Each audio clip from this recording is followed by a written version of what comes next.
Hey, this is Mr. Glista. Welcome to the very first ever The Contrarian podcast, aka ETC.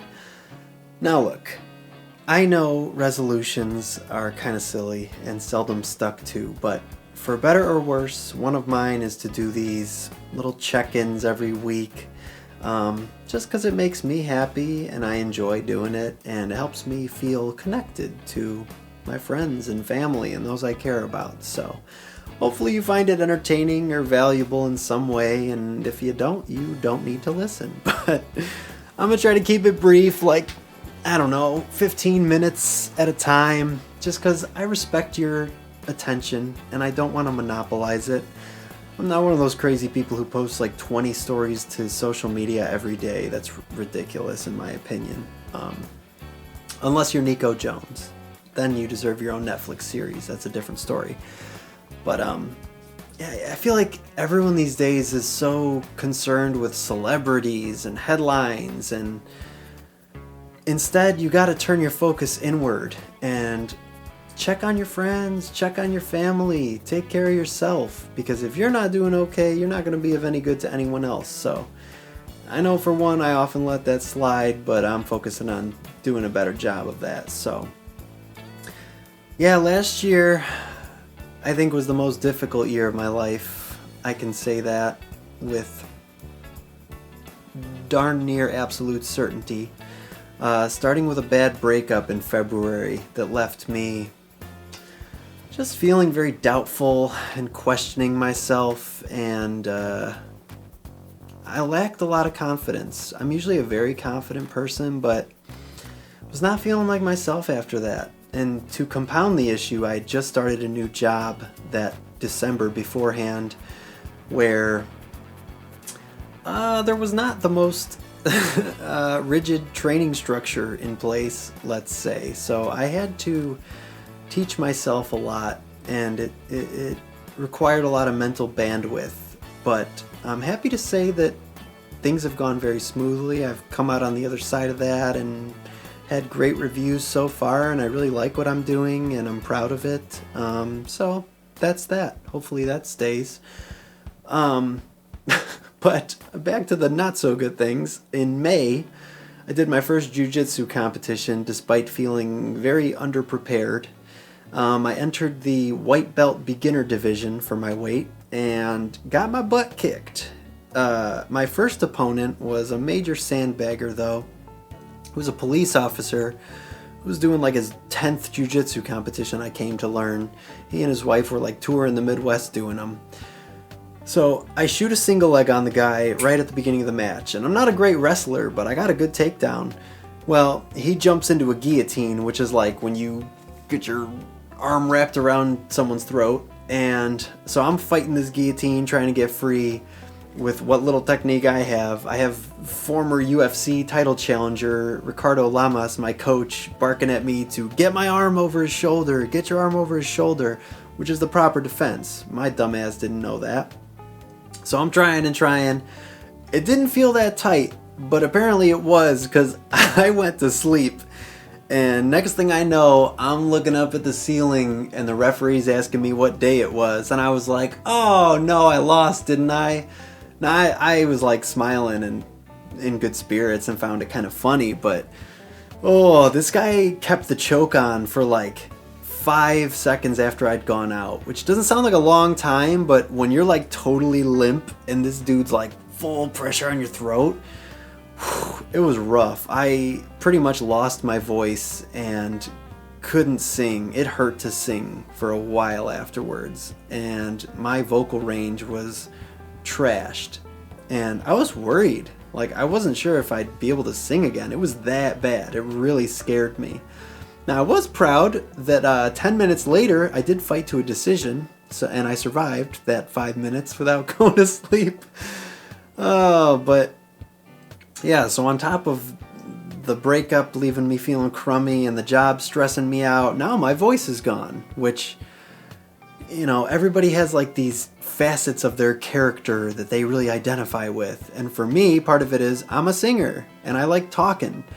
And so to not have that was pretty devastating, and I got very, very depressed. And I was smoking a lot of weed, and when your voice is gone and you're trying to heal your throat, that's probably the worst thing you can do. So it was just a recipe for disaster. Luckily, my coach Ricardo kind of pulled me out of that tailspin by offering to have my band play at the UFC gym Naperville's 5th anniversary in July.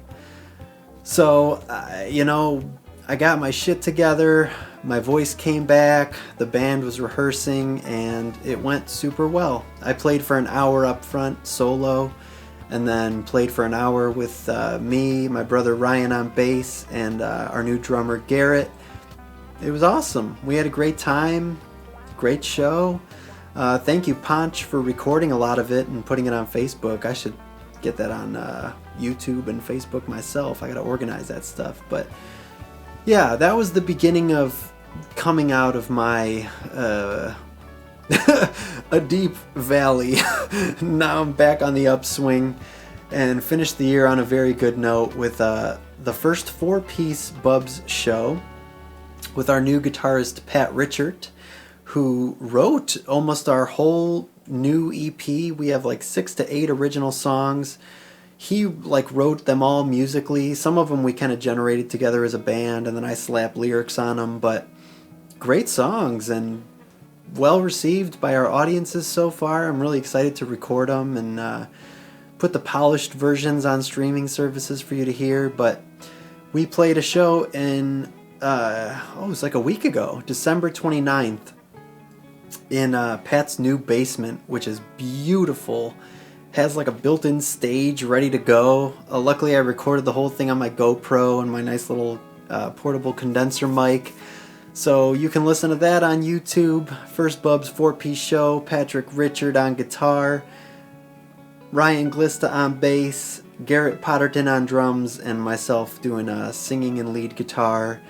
I don't think it could have gone better. It was just a lot of laughs, good vibes, fun songs, so check it out.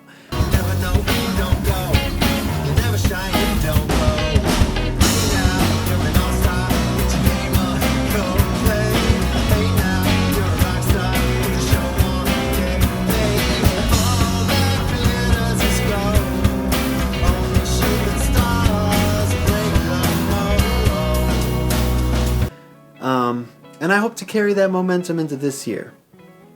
And in order to do so, I've devised my own little 4-step plan. Now, I'm not the kind of person to ever tell people what to do. I believe in to each their own. Your mileage may vary, different strokes, whatever you want to say. Everybody walks their own path in life. But for me, to find success this year, sobriety leads to discipline, leads to productivity, leads to happiness. Now, I've never really had problems with drugs or alcohol, but I've been smoking way too much weed lately. When you're not feeling good, it's like an unhealthy way to escape your reality and not face your problems. And granted, I didn't start smoking until I was like 26. I was always a goody two-shoes growing up as a teenager throughout college. I was more focused on skateboarding and music than partying, so luckily kept me out of trouble. But yeah, I just recently developed kind of an unhealthy relationship with weed, so adios marijuana. Had my last dance with Mary Jane on New Year's Eve. My local dispensary was running like a 30% off everything deal, and I still had a $10 coupon that I needed to cash, so I got 7 grams of shake and a whole bunch of cones and packed a ton of joints and brought them to my friend's New Year's Eve party, and we had a good time. But went out with a bang and starting this year nice and fresh and clean and sober and feeling amazing so far, so I don't think it's going to be difficult to maintain. Now that will lead to discipline. What do I mean by that? Basically just consistent good habits. I'm a big believer in the Huberman Lab daily program, so to speak, which Dr. Professor Andrew Huberman recommends after you wake up within an hour, ideally like half an hour, to go outside, take a walk, get sunlight in your eyes because it sets your circadian rhythm. which gets all of your chemicals and bodily functions going at the rate they should with the correct timing, makes it easier to sleep at night, and I can speak from experience saying it helps me. It works wonders. So I've been doing a good job following that, working out consistently, eating well, getting enough sleep, doing cold exposure, finishing my showers with like a minute or two of just as cold as I can handle on my shoulders, the small of my back, my head, just enduring it. It's torture, but afterwards you feel like $1,000,000. I can't recommend it highly enough. Wim Hof breathing. I have my Bas Rutten, what is it called? Breath trainer, O2 trainer. That thing's weird, but it's like a little, like almost like a scuba apparatus, like a mouthpiece, and it makes it hard to like take in air. So it ends up training your lungs to expand more proficiently, which I think is going to help me a lot with jiu-jitsu. I'll freaking pass out again.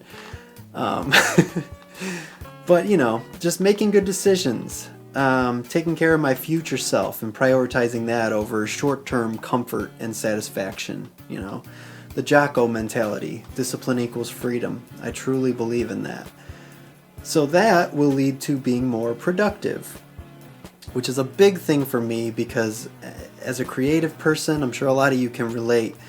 If you're not making things and getting your ideas out and sharing things, you start to go a little nuts. Like, you just go stir crazy. You can't have all these things mulling about up there. You got to get them out. You got to have an outlet. So, you know, things as simple as this little podcast, it helps me mentally. So I want to continue to be productive, and in order to do that, I think I should be sober, disciplined, and boom, one thing will lead to another, and I shall be happy. And I'm already feeling very happy, more so than I was even a week or a month ago. So I'm going to stay on this ride and hope for the best and pray for me. But, you know, it really just aligns with my larger goals of, you know, I want to have a family someday, and I want to be a good husband and a good father, and I want to be a provider, a protector, and a teacher. What does that mean? Well, a provider in the sense, obviously financially, but I would also love to learn how to hunt and be a provider of food. I want to be a provider of knowledge. I want to be a protector. What does that mean? Well, between jiu-jitsu and Muay Thai, I'm starting to cover self-defense, and I got my concealed carry license, which was a big step for me too, because I didn't know squat about guns even a couple of years ago. And I have no delusions. I'm not trying to be John Wick or some superhero out here, but like I said, the world is kind of crazy, and you got to be able to defend yourself and be ready for some extreme circumstances. I would love to take like a trauma response course this year, learn how to deal with injuries and gunshot wounds, and God forbid, Lord knows what's going to happen out there. So the more prepared you can be and ready to act on the spot to save some lives, the better. You can't always count on rescue being within near reach. So I think it's important. And a teacher, I was born a teacher as far as I'm concerned. I used to play school with my little brother and sister and torture them with like made up homework and stuff. So, you know, it's no surprise that I became a teacher and did that for a couple years and absolutely loved it. If it weren't for getting paid peanuts, I would have stuck with it, honestly. But teacher nowadays in the sense of teaching music and audio production and video production. Well, not so much video yet, but I have had a lot of musicians ask me lately, like, how do you record your own stuff and what's the process? How do you mix, master, produce? So I'm working on an online course to show you exactly how I do that stuff. And so if you're interested, stay tuned. That's on the horizon. But yeah, this year is about no regrets, not looking in the rearview mirror, perceiving all past mistakes as lessons learned and moving forward, growing as a person, and sharing my knowledge. That's that. But enough deep stuff. I want to briefly talk about some topical things, starting with the book 1984, which I began reading last month, reading the actual physical book. Now, I don't know why I thought it was better to actually read. I guess some people say that. I guess there's studies that actually physically reading with your eyes is very healthy for your brain. But I'm such a multitasker and such a habitually efficient person that it was so hard for me to bring myself to sit down and read. I felt like I was sacrificing productivity by doing that. So it's a 3-part book, and I actually read the first part, which was awesome. I loved it. But then I started getting lazy and wasn't reading anymore, so I found an audiobook, actually a free audiobook on Spotify. It's actually a podcast that people did, and they just read the whole book. It's 10 hours long. Amazingly produced, very well narrated. They put in a bunch of ambiance and stuff to really immerse you. I found it one of the best audiobooks I've ever listened to, so highly recommend 1984 if you haven't read it yet. It's a George Orwell classic written way back. It's over 50 years old. And very relevant to some things going on in this day and age. I think it's an important piece of literature to prepare you for some scary things coming down the pipeline. Some things that have already happened, but I'll share a link to that. I highly recommend the book. A music album that I've been obsessed with lately is Take Me Back to Eden by the band Sleep Token. One of my best friends, Jeff, had a great idea recently that we would do an album swap. So I would give him one to listen to and he would tell me one. So I gave him Just Cosmo, the very first EP by Cosmo Pike. And that's been for 3 years now my go-to skate around the block album. Jump on my cruiser board, throw that on, and just cruise around. Perfect music for that. Probably not the safest thing to do because I got headphones on, but I have yet to get hit by a car. I'm being vigilant. But he really liked that. And I really liked his recommendation for me, even though he was a little nervous that I wouldn't, because it's very heavy. And I'm more of a smooth jazz, indie rock, elevator music kind of guy, honestly. And this is a metal electronica album. They're a fascinating band. The members are all anonymous. They wear masks. The lead singer / frontman goes by Vessel. Nobody knows his name / identity. I think the reason is because England, they're a British band, England has become something of a surveillance state recently and has been getting people in trouble for rather benign things, much like Canada too. And so to not sacrifice their creative freedom and their voice, I think they went anonymous. Totally a theory of mine, but it's paid off because it is a fantastic album from start to finish, and they blend all kinds of genres. Like I said, metal, electronica, pop, you name it. Just so much ear candy. The listener is always engaged. Crazy lyrics, very sexual lyrics, almost uncomfortably so. But yeah, it's a banger from start to finish. I'm the kind of person who listens from track 1 all the way through, and it's a great album if you enjoy doing that. But if you like to listen to one song at a time, or you want a little teaser, I recommend the song Aqua Regia. It's the 3rd track. It's a good one to get you hooked. But Take Me Back to Eden by Sleep Token. Very, very good album. And finally, a podcast that I would recommend. Oh, geez, I'm already at 20 minutes. I was trying to keep this brief. Sorry. Sean Strickland on Theo Von's This Past Weekend. Holy moly. Sean Strickland is the current UFC middleweight champion and he lived through a very traumatic childhood / upbringing and tells a lot of those stories on the podcast. And he is an inspirational story. To go through what he did and end up being a UFC champ is mind-blowing, to say the least. He's still a crazy person. Very, very much so. But he's a psycho with a heart of gold, and it is a very entertaining listen. Borderline, no, I'm not even going to say it. Check it out for yourself. Sean Strickland on This Past Weekend.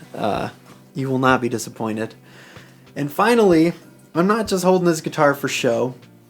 I'm going to finish up all these podcasts with a song. And this one is very topical because there's been some important news lately. And I'm not talking about the imaginary 8 to 10 foot tall Nephilim alien giants in Miami. I don't know what the heck was happening down there, but it was not the teenagers fighting with sticks and fireworks story they gave, because they had military copters and stuff down there. But if you ask me, it's all a big distraction from the Epstein client list being released. Yeah, don't sleep on that, because you can't let those people slide. It comes as no surprise. It's all the names we thought it would be so far. So much so that I'd already written a song about it in 2000. So, this one is from my album Falsetto. It's called DSL on LSD, about one of the victims turning the tables.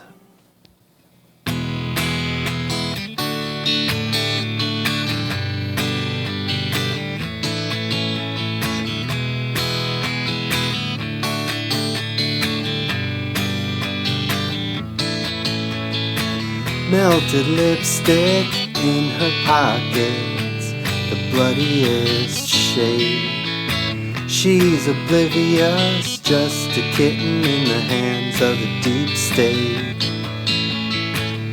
Ooh, ooh, ba ba da da da ba da da da da. Dirt under her fingernails, every Jeffrey, George and Bill. What a mess, oh what a thrill, going in for the kill. Woe is me, I see MIB, they got DSL on LSD. CIA, MKESP, they got DSL on LSD, oh no.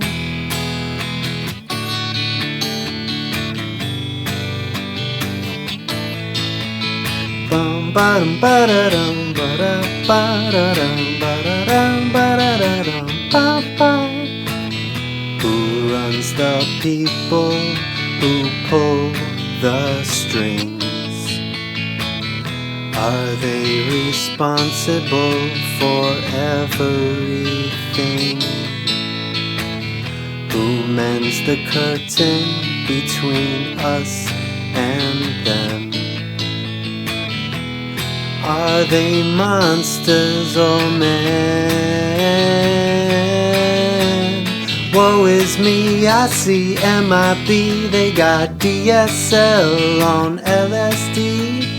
CIA, MKESP, they got DSL on LSD, oh no.